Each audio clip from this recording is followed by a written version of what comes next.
화려한 날들 특별편 바뀐 딸, 바뀐 인생.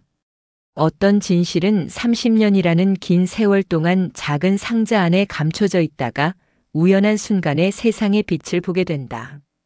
지은호와 박영나 두 여성의 삶을 뒤바꾼 것은 분홍색 플라스틱으로 만들어진 작은 신생아 팔찌였다. 혈연이 가족의 전부일까? 사랑으로 쌓아올린 30년의 시간이 DNA 한 줄로 무너질 수 있을까? 이것은 진정한 가족의 의미를 찾아가는 두 딸과 그 어머니들의 이야기다. 상처로 시작되었지만 결국 사랑으로 완성되는 우리 시대 가족의 새로운 정의에 관한 이야기 일부 의문의 씨앗. 찬바람이 스며드는 이른 새벽, 나는 어머니의 작은 식당에서 의자를 들어올리며 하루를 시작했다. 어머니는 벌써 1시간 전부터 나무를 묻히고 계셨는데 그 구부정한 등을 바라보니 마음 한편이 쓰라렸다. 은호야, 너는 일찍 가서 카페 일이나 봐. 여기는 엄마 혼자서도 충분해. 어머니는 늘 이런 식이었다. 내가 도우려고 하면 괜찮다고 혼자서도 된다고 말씀하셨다. 하지만 나는 알고 있었다. 어머니의 허리가 얼마나 아프신지 무거운 쌀포대를 나르실 때마다 얼굴을 찡그리시는 것을. 어머니, 제가 도와드릴 수 있는 일이 있으면 언제든 말씀하세요. 내가 말했을 때 정리하던 서랍 깊숙한 곳에서 작은 상자가 나왔다. 낡은 상자를 열어보니 그 안에는 30년 된 것으로 보이는 신생아 팔찌 한 짝이 들어있었다. 분홍색 플라스틱으로 된 작은 팔찌에는 희미하게 글자가 적혀 있었다. 박영나. 내 이름이 아니었다. 어머니, 이게 뭐예요? 내가 물었을 때 어머니가 내 손에 든 팔찌를 보시는 순간 그분의 얼굴이 하얗게 질렸다.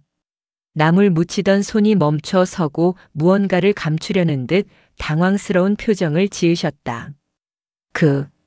그건 그냥 옛날 물건이야. 별거 아니니까 다시 넣어둬. 어머니의 목소리가 떨리고 있었다. 30년을 함께 살면서 어머니가 이렇게 동요하시는 모습을 본 적이 없었다. 박영나라는 이름, 이 작은 팔찌가 왜 우리 집에 있는 걸까? 그리고 왜 어머니는 이렇게 당황하고 계실까? 하루 종일 그 팔찌 생각이 머릿속을 떠나지 않았다. 저녁 무렵 지역 선배가 카페에 들어오는 모습이 보였지만 평소와 달리 반가운 마음이 들지 않았다. 마음속 깊은 곳에서 무언가가 흔들리고 있었다. 은호야, 무슨 일 있어? 표정이 안 좋은데. 지역 선배가 걱정스럽게 물었다. 선배, 혹시 박영나라는 사람 아세요? 내 질문에 지역 선배의 표정이 순간 굳어졌다. 뭔가 아는 것이 있다는 표정이었다. 박영나? 왜 갑자기 그 사람 이야기가 나와? 그가 반문했다. 그럼 아시는군요. 누구인가요? 성재 동생이야. 왜 갑자기 영나 이야기를 하는 거야? 박성재의 동생. 재벌가의 딸. 그 이름이 적힌 팔찌가 왜 우리 집에 있었을까? 퍼즐 조각들이 떠오르기 시작했지만 아직 전체 그림은 보이지 않았다. 이부 숨겨진 기록. 며칠 밤을 뒤척인 끝에 나는 결심했다. 진실이 무엇인지 확인해 보기로. 30년 전 내가 태어난 병원의 기록을 찾아보는 것이었다. 시립병원 의무기록과에서 직원에게 사정을 설명하고 간신히 허가를 받았다. 1994년 3월 15일. 내 생일이다. 그날 이 병원에서 태어난 아이들의 목록을 찾아보니 놀랍게도 나와 정확히 같은 시간에 태어난 또 다른 여아가 있었다. 박영나. 출생시간 오전 3시 27분. 부모 박진석, 고성희. 지은호. 출생시간 오전 3시 27분. 부모 정순이. 똑같은 시간에 태어났다. 우연일까? 기록을 더 자세히 살펴보니 이상한 점이 있었다. 출생신고서에 수정 테이프로 지운 흔적들이 보였고 글씨체가 중간에 미묘하게 달라져 있었다. 그날 저녁 뜻밖의 고성희 여사가 카페에 나타났다. 평소라면 절대 오지 않을 곳에. 그분의 우아한 미소 뒤에는 무언가 계산적인 것이 숨어 있는 듯 했다. 은호 씨, 오늘 시간이 있다면 잠깐 대화를 나눌 수 있을까요? 고성의 여사는 내가 병원에 다녀온 것을 알고 있는 듯 했다. 요즘 과거에 대해 관심이 많으시던데 혹시 무엇을 찾고 계신가요? 그분의 날카로운 눈빛이 나를 꿰뚫어 보고 있었다. 별것 아니에요. 그냥 궁금한 게 있어서요. 궁금증이라는 게 때로는 독이 될 수 있어요. 특히 알 필요 없는 것들은 말이죠. 그분의 말에는 경고의 의미가 담겨 있었다. 오히려 그것이 내 의심을 더욱 확고하게 만들었다. 집에 돌아오니 어머니가 거실에서 오래된 사진첩을 보고 계셨다. 내 어린 시절 사진들이었는데 유독 신생아 때 사진은 몇 장 없었다. 어머니, 제가 갓 태어났을 때 사진이 별로 없네요. 어머니의 손이 사진첩을 덮으며 떨렸다. 그때는 사진 찍을 여유가 없었어. 혼자 키우느라 정신 없었거든. 하지만 나는 알고 있었다. 어머니는 늘 내 사진을 찍으시던 분이었다. 조금이라도 예쁘거나 특별한 순간이 있으면 반드시 사진으로 남기셨던 분이. 어머니, 솔직히 말씀해 주세요. 제게 숨기고 계신 게 있죠? 어머니의 눈에 눈물이 고였다. 은호야. 어떤 진실은 모르는 게 나을 때가 있어. 산부 혼자만의 여정. 지역 선배가 평소와 다른 표정으로 카페에 들어왔다. 은호야, 성재한테 들었는데 요즘 과거 일을 조사하고 있다면서. 선배도 저를 말리려고 오신 건가요? 말리는 게 아니라 조심했으면 해서. 어떤 진실은 알고 나면 되돌릴 수 없어. 모든 사람이 나를 말리고 있었다. 어머니도 고성의 여사도 이제는 지역 선배까지. 그럴수록 나는 더욱 확신했다. 선배, 만약 당신의 정체성 자체가 거짓이라는 걸 알게 된다면 어떻게 하겠어요? 은호야. 저는 제가 누구인지 알고 싶어요. 설령 그 진실이 아무리 아프더라도. 그날 밤부터 나는 홀로 진실을 찾는 여정을 시작했다. 30년 전 그 병원에서 일했던 사람들을 찾아보기 시작했다. 며칠간의 조사 끝에 한 명의 이름을 찾아냈다. 김선영. 30년 전 그 병원 신생아실에서 일했던 간호사. 지금은 은퇴해서 부산에 살고 있다는 정보를 얻었다. 어머니는 내가 조사를 계속하고 있다는 것을 눈치채고 계셨다. 은호야, 제발 그 일은 그만둬. 엄마가 이렇게 부탁하는데. 어머니, 저는 제가 누구인지도 모르고 어떻게 살아갈 수 있어요? 만약 제가 정말 어머니 딸이라면 왜 그렇게 숨기려고 하세요? 어머니가 주저앉으며 눈물을 흘리셨다. 혈연이 전부가 아니야, 은호야. 사랑으로 키운 것도 진짜 가족이야. 사부 증언. 김선영 선생님을 만나기까지 반나절이 걸렸다. 70대 중반의 그분은 처음에는 경계심을 보이시며 아무것도 모른다고 하셨다. 30년 전 일을 왜 지금 와서 묻는 거야? 그때 일은 다 잊었어. 선생님, 제발 도와주세요. 저는 제가 누구인지 알고 싶어요. 내가 30년 된 신생아 팔찌를 보여드리자 김선영 선생님의 표정이 완전히 바뀌었다. 이걸 어디서 찾았어? 집에서 발견했어요.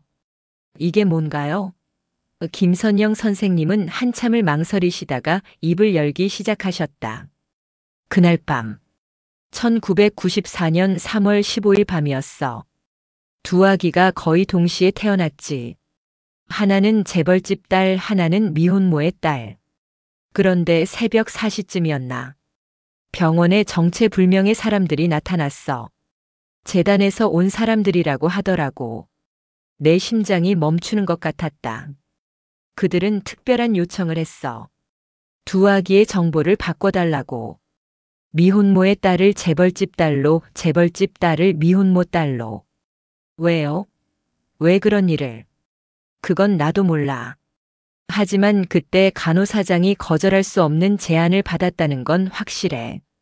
엄청난 돈이 오갔고. 부산에서 돌아오는 길 박성재가 내 카페 앞에서 기다리고 있었다. 은호 씨, 지금까지 조사한 거 나한테 다 말해줘요. 왜요? 당신도 저를 말리려고 하는 건가요? 아니에요. 도와드리고 싶어요. 진실을 찾는 걸 말이죠. 박성재의 눈에는 결의가 보였다. 사실 저도 의심했어요. 영나와 제가 너무 달라서. 외모도 성격도 취향도. 마치 다른 집 아이 같았거든요. 우리는 각자 알고 있는 정보를 공유했다. 그럼 이제 어떻게 할 건가요? 가족들에게 진실을 말해야죠. 더 이상 숨길 수 없어요. 오부 폭탄 선언. 박성재가 가족회의를 소집했다. 박진석 회장, 고성혜, 그리고 박영나까지 모두 모인 자리에서 우리는 지금까지 조사한 내용을 공개하기로 했다. 무슨 이야기를 하겠다는 거냐? 박진석 회장이 물었다. 30년 전 일에 대해서입니다. 박성재가 대답했다. 고성희의 얼굴이 순식간에 창백해졌다. 아버지, 영나가 정말 우리 딸일까요? 박성재의 질문에 무슨 소리냐? 당연히 우리 딸이지. 박진석이 답했지만 나는 30년 된 신생아 팔찌를 꺼내 보였다. 박영나의 이름이 적힌 그 팔찌를. 이게 제 집에서 나왔어요. 박영나라는 이름이 적힌 팔찌가. 방 안이 조용해졌다. 박영나가 팔찌를 자세히 들여다보더니 어머니, 이게 뭐예요? 하고 물었다. 고성희는 더 이상 숨길 수 없다는 듯 털어놓기 시작했다. 30년 전, 내가 그 일을 주도했어. 두 아이를 바꾼 거야. 뭐라고? 박진석의 충격적인 반응이었다. 영나는 원래 서민집 아이야. 은호가 우리 친딸이고. 미쳤나? 왜 그런 짓을 했어? 당신이 혼외정사로 낳은 아이를 키울 수는 없었어. 그래서 깨끗한 아이로 바꾼 거야. 더 큰 충격이었다. 나는 박진석의 혼외정사로 태어난 아이라는 것이다. 그럼 제 친어머니는 누구예요? 내가 물었을 때 이미 세상을 떠났어. 너를 낳고 얼마 후에. 고성희의 대답이었다. 집에 돌아와 어머니께 모든 것을 말씀드렸다. 어머니는 오랫동안 침묵하시다가 마침내 알고 있었어. 하고 말씀하셨다. 알고 계셨어요? 그런데 왜? 너를 진짜 내 딸로 키우고 싶었거든. 혈연보다 더 소중한 게 있다고 생각했어. 어머니의 진심이 느껴졌지만 동시에 30년간 속았다는 배신감도 컸다. 육부 소유권 다툼. 박진석 회장이 정식으로 가족회의를 소집했다. 정순이 어머니와 나 그리고 박 씨 일가가 모두 모인 자리였다. 분위기는 차가웠다. 이제 모든 게 밝혀졌으니 정리를 해야겠습니다. 박진석이 말했다. 무슨 정리를 말씀하시는 건가요? 정순이 어머니가 물으셨다. 은호는 내 딸입니다. 이제 집으로 돌아와야죠. 마치 물건을 되찾는 것처럼 말씀하는 박진석 회장. 30년을 키워준 정 때문에 보상은 하겠습니다. 보상이요?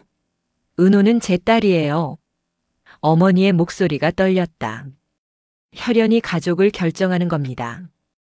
은호는 박 씨 집안의 상속녀예요. 고성희는 자신의 잘못을 인정했으면서도 여전히 계산적이었다. 그럼 영나는 어떻게 하실 건가요? 내가 물었을 때 영나도 혈연상 어머니를 찾아야겠죠. 다행히 정순희 씨가 계시니. 박진석이 답했다. 박영나가 갑자기 자리에서 일어났다. 저는 싫어요. 이 집이 제 집이에요. 영나야, 혈연이란 게. 고성희가 달랬지만 30년을 엄마라고 부르며 살았는데 이제 와서 다른 사람을 엄마라고 부르라고요? 영나의 절규가 내 마음을 울렸다. 저희를 마치 물건처럼 주고받으려고 하시는 건가요? 내가 말했을 때 은호야, 너는 이해해야 해. 내가 누구인지를. 제가 누구인지는 제가 정할 거예요. 혈연이 아니라 마음으로 정할 거예요. 회의실에 정적이 흘렀다. 30년을 저를 딸로 키워주신 분은 정순이 어머니예요. 그분이 제 진짜 어머니예요. 7부 진심의 고백. 그날 밤 예상치 못한 일이 일어났다. 박진석 회장이 직접 우리 집을 찾아오신 것이다. 30년을 내 딸을 훔쳐서 키운 주제에 뻔뻔하기까지 하다니. 훔쳤다고요? 저는 그 아이가 버려진 줄로만 알았어요. 어머니가 처음으로 30년 전 그 밤의 진실을 털어놓기 시작하셨다. 그날 밤 병원에서 간호사가 아이를 안겨주며 그랬어요. 이 아이는 부모가 없다. 키워줄 사람이 필요하다고. 거짓말 마세요. 거짓말이 아니에요. 저도 속았던 거예요. 나중에 알았어도. 이미 은호가 제 품에서 자라고 있었어요. 어머니의 눈물이 쏟아졌다. 그때 저는 남편을 잃고 홀로 아이를 낳을 처지였어요. 은호가 제 곁에 온 건 하늘이 주신 선물이라고 생각했어요. 나는 더 이상 참을 수 없었다. 회장님, 저에게 묻지도 않고 제 인생을 결정하려고 하시는 건가요? 너는 내 딸이야. 그러니까. 생물학적으로는 그럴지도 모르죠. 하지만 진짜 딸은 사랑으로 만들어지는 거예요. 30년간 저를 키우시면서 아플 때 밤새워 간병하신 분, 제가 실수해도 끝까지 감싸주신 분, 제 꿈을 응원해주신 분이 누구인지 아세요? 정순이 어머니예요. 혈연이 가족을 만드는 게 아니라 사랑이 가족을 만드는 거예요. 박진석 회장의 표정이 변했다. 그럼 나는 아버지가 될 기회를 영영 잃은 건가? 그때 정순이 어머니가 조용히 말씀하셨다. 은호에게 두 아버지, 두 어머니가 있으면 안 되나요? 사랑은 나눠도 줄어들지 않아요. 8부 새로운 가족. 6개월이 지났다. 많은 것이 변했고 또 많은 것이 그대로였다. 나는 여전히 정순이 어머니와 함께 살고 있지만 이제 박진석 아버지와도 정기적으로 만난다. 처음에는 어색했다. 아버지라고 부르기도 회장님이라고 부르기도 애매했다. 하지만 시간이 지나면서 우리만의 방식을 찾아가고 있다. 박영나도 비슷한 과정을 겪었다. 생물학적 어머니인 정순이 어머니와의 관계를 조금씩 쌓아가고 있다. 언니, 정순이 어머님께서 만나고 싶어 하세요. 영나가 카페에 들어와 말했다. 어떠세요? 적응하시는 것 같나요? 힘들어요, 솔직히. 30년 습관을 바꾸는 게 어디 쉽겠어요. 하지만 나쁘지 않아요. 우리는 진짜 자매가 되었다. 요즘 우리 집에는 자주 손님이 온다. 박진석 아버지, 박영나, 때로는 박성재까지. 좁은 집이지만 사랑으로 가득하다. 어머니가 끓여주신 된장찌개가 세상에서 제일 맛있어요. 박영나가 말했고, 호호, 우리 영나가 이제 제대로 된장찌개 맛을 알았구나. 정순이 어머니가 웃으셨다. 은호야, 이거 봐. 박진석 아버지가 작은 상자를 내밀었다. 그 안에는 30년 전 나와 박영나가 착용했던 신생아 팔찌가 둘 다 들어있었다. 이제 이걸 너희들에게 돌려주고 싶다. 과거의 상처가 아니라 새로운 시작의 의미로. 나와 박영나는 각자의 팔찌를 받았다. 30년 전에는 우리를 갈라놓았던 이 작은 팔찌가 이제는 우리를 이어주는 연결고리가 되었다. 모든 것이 해결되었지만 여전히 복잡한 감정들이 남아있다. 만약 바뀌지 않았다면 어떤 삶을 살았을까? 하는 생각도 든다. 하지만 후회는 없다. 정순이 어머니와의 30년은 가짜가 아니었다. 오히려 혈연으로는 만들 수 없는 진짜 사랑을 배웠다. 그리고 이제는 박진석 아버지와의 관계도 조금씩 만들어가고 있다. 가족의 의미를 다시 생각해본다. 혈연만이 가족이 아니라 사랑하고 보듬고 함께 아파하는 것이 진짜 가족이다. 나는 운이 좋게도 2번의 가족을 만났다. 30년 된 신생아 팔찌를 다시 들여다본다. 이제 이것은 상처가 아니라 사랑의 증거다. 내일 아침에는 정순이 어머니와 함께 시장에 가서 박진석 아버지가 좋아하실 만한 반찬 재료를 사올 예정이다. 박영나와는 오후에 카페에서 만나기로 했다. 지역 선배도 저녁에 올 예정이고 평범한 하루 같지만 이런 평범함이 얼마나 소중한지 이제 안다. 가족이란 타고나는 것이 아니라 만들어가는 것이라는 걸. 그리고 사랑은 나눌수록 커진다는 걸. 창밖으로 별들이 반짝인다. 30년 전 그 밤에도 이런 별들이 떠 있었겠지. 운명이 우리를 갈라놓으려 했지만 결국 사랑이 이겼다. 그리고 이제 우리는 진짜 가족이 되었다. 1년 후 은호의 결혼식 날. 봄볕이 따사로운 어느 토요일 오후 작은 교회에서 특별한 결혼식이 열렸다. 두 부모가 함께 신부의 손을 잡고 버질로드를 걸어가는 모습은 하객들에게 깊은 감동을 주었다.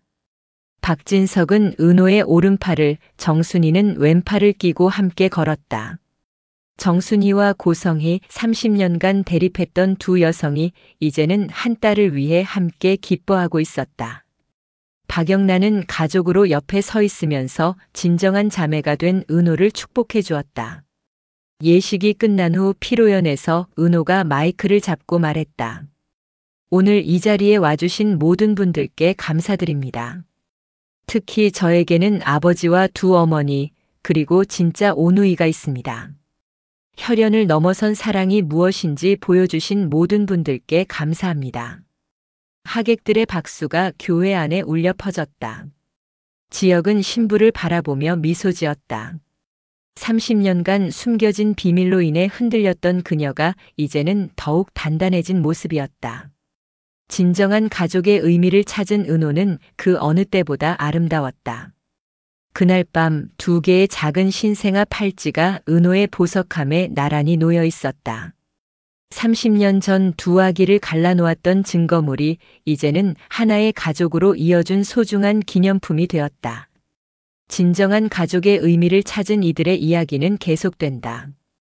혈연을 넘어선 사랑으로 선택된 가족으로 더욱 단단하게 이어져 간다. 어떤 비밀도 어떤 상처도 끝까지 붙잡고 있어주는 사람이 있다면 그곳이 바로 가족이 아닐까 싶습니다.